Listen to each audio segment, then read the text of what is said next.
বন্ধুরা, এখন আমার কিছু রাবার আর কাটা লাগবে। তো আমি এই যে রাবার দেখতে পাচ্ছেন, এই রাবারটা নিব, আর কাটা হিসেবে এটা নেব, একটা সুন্দর সে ইউনিক। তো ওই দুটা প্রোডাক্ট নেব আমি। তা এছাড়াও আমার একটা জিনিস নিতে হবে, সেটা হচ্ছে একটা চিরুনি, ছোটোখাটো পকেট চিরুনি, যাতে চুল আঁচড়ানো যায়। খুঁজতে হবে চিরুনিটা কোথায় আছে। বন্ধুরা, এখন আমি একটা চিরুনি কিনবো ছোটোখাটো পকেট রাখার জন্য। তো এখানে যে দেখতে পাচ্ছেন অনেক ধরনের চিরুনি আছে, সব বড় বড় ছোট বড় সব ধরনের আছে। তার মধ্যে আমার ইউনিক তো যদি বলি পছন্দ হয়েছে, সেটা হবে এই যে এই চিরুনিটা। এটা এই দোনো পাশে চিরুনি, এরও একটা চিরুনি, এই একটা চিরুনি।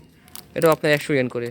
আর এখানে চিরুনি দেখছেন বড় চিরুনিগুলি সব 220 ইয়েন, এটা 100 ইয়েন, এটাও এটাও 100 ইয়েন।